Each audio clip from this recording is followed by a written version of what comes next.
Okay, we're making boat bread today, Khachapuri, and like most things with bread, it's going to start off with some warm water, yeast, and sugar. It's going to be a packet of yeast, about a teaspoon of sugar, and a half a cup of warm water, and I'm going to get this started.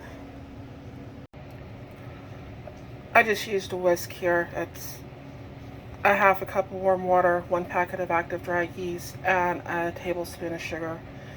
I'm going to let this sit for about 10-15 minutes while I'm getting other stuff ready.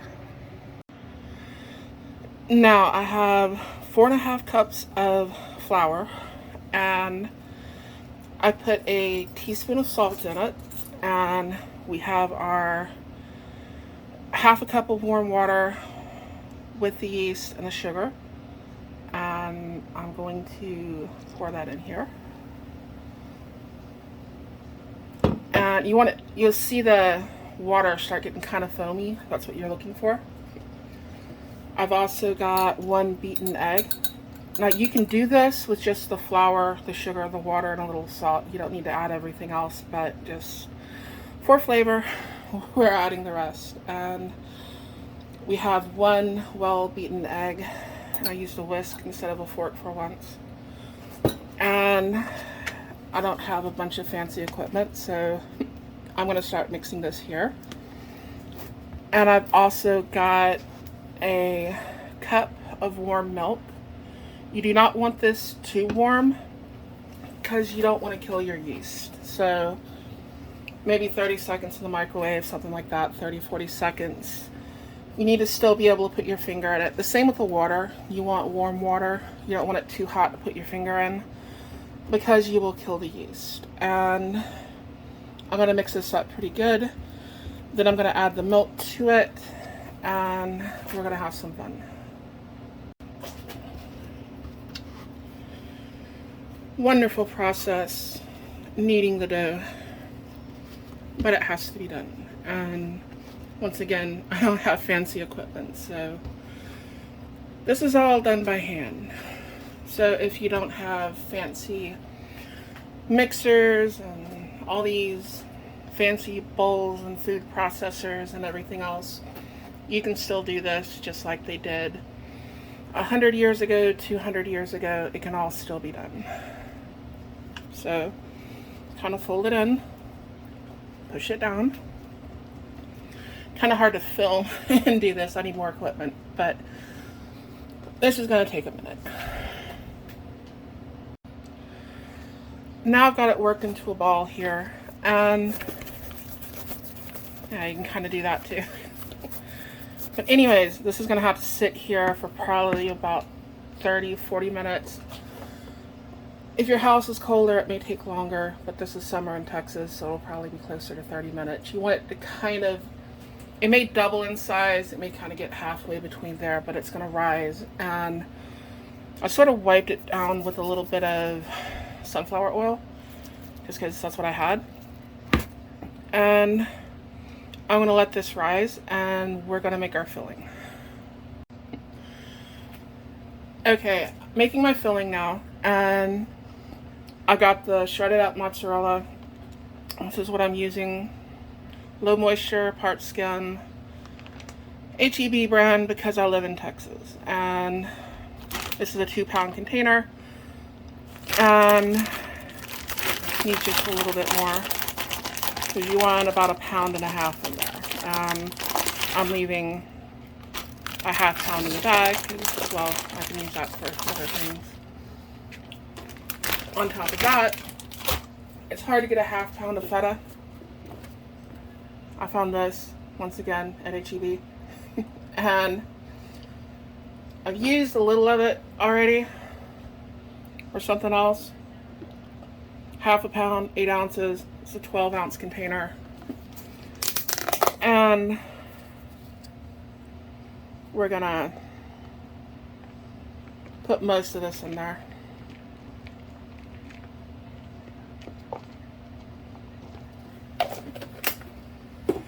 And now I'm going to mix all of this up. Okay, I added a little bit of water, and I'm probably going to add a little bit more here. And You're just mixing the two cheeses together. You can use grated feta if you want to do that. Probably mix a little better for you. Right now, a lot of things are hard to find, and my shoulder's really hurting. I was in a wreck about 2 months ago. But it's not going to matter too much because it's all going to get hot and gooey and good. And you just want to make sure everything's mixed in real good. And add a little bit of water. Just a little as you go. You don't want to do too much. You just want it good, that sort of consistency that you need for filling. And then we're going to cover it. We're going to put it to the side.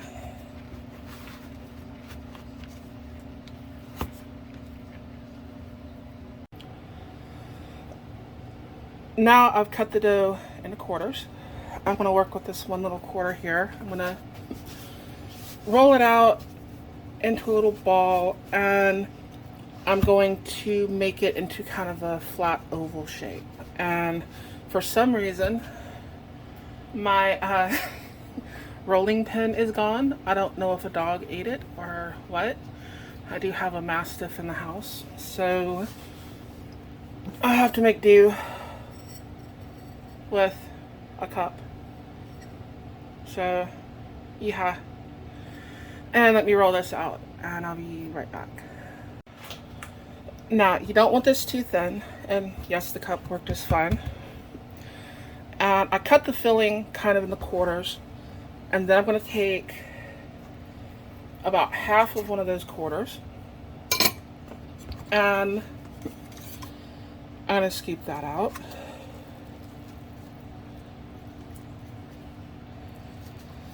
Nothing fancy here in my kitchen, my little tiny kitchen. But you will see why here in just a second.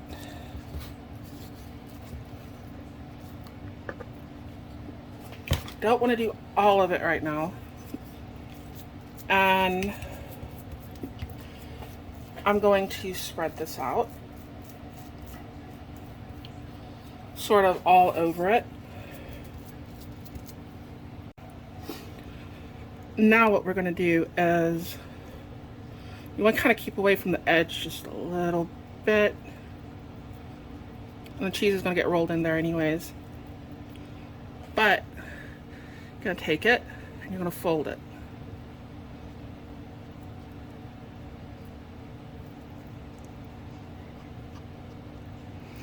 You're going to take it and you're going to fold it again.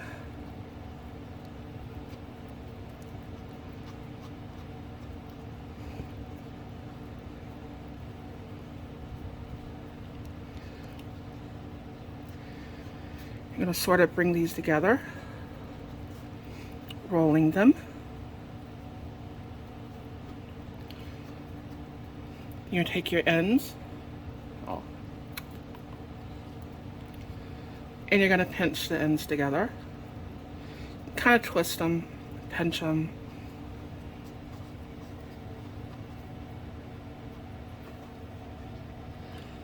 And you're going to have a nice little boat shape here.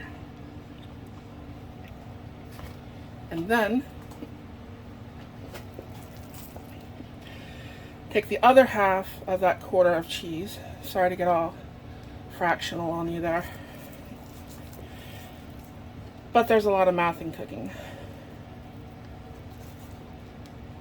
And you got to fill the rest of it out with the rest of that cheese. And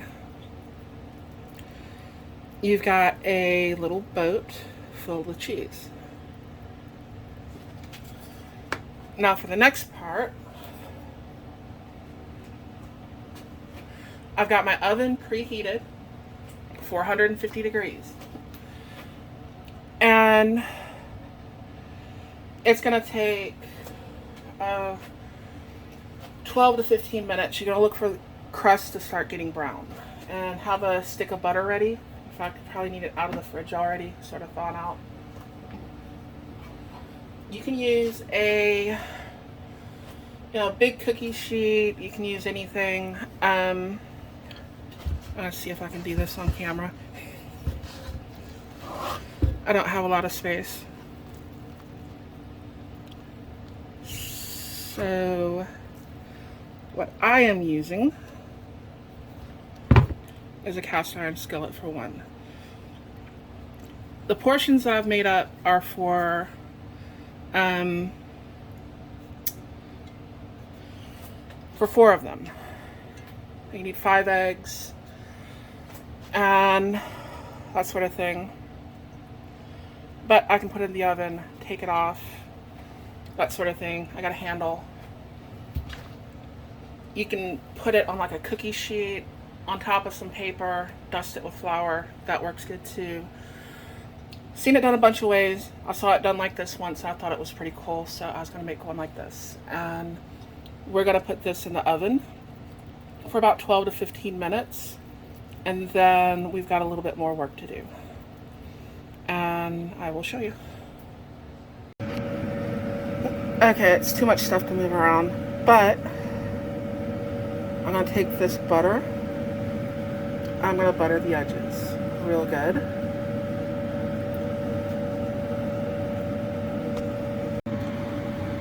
The next thing I did was I made a little divot in there, enough for an egg, and I cracked an egg over it. Some people will just put the yolk in there because they don't want the egg, the rest of it. And I'm gonna put this back in the oven for probably about 3 or 4 more minutes. Okay, this is Khachapuri. Forgive me for any pronunciation. I'm from Texas.